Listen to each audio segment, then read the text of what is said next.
গঙ্গাধরপুরের নতুন বাজারে ঠান্ডার নার্সারি অচেনা সুখের আজ বৃক্ষরোপণের কর্মসূচি সূচনার দিন উনি 10টি আম গাছ ও একটি আঁশ গাছ উপহার দিয়েছেন এই বৃক্ষরোপণ কর্মসূচি উদ্বোধন করার জন্য।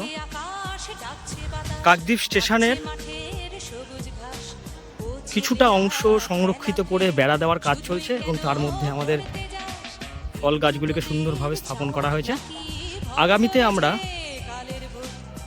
ইচ্ছে আমাদের 5000 গাছ লাগাবার, সেই উদ্দেশ্য নিয়েই আমরা কাজ চলছি। আপনারাও আমাদের কাজে অংশগ্রহণ করুন।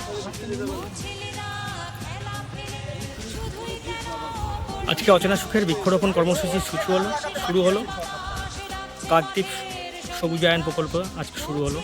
আমাদের ক্যাপ্টেন ছিল সুবিনাদা, কন্টিনিউ জল দিয়ে যাচ্ছে। আর আজকে 10টি উন্নত মানের আম চারা ও একটি আঁশ গাছ সম্পূর্ণ বিনা পয়সায় কাজ সূচনার জন্য দিয়েছেন ঠান্ডার নার্সারি। দাদাকে অসংখ্য ধন্যবাদ। এই সুন্দর সুন্দর গাছগুলো দাদা প্রতি বছরই আমাদেরকে সহযোগিতা করে।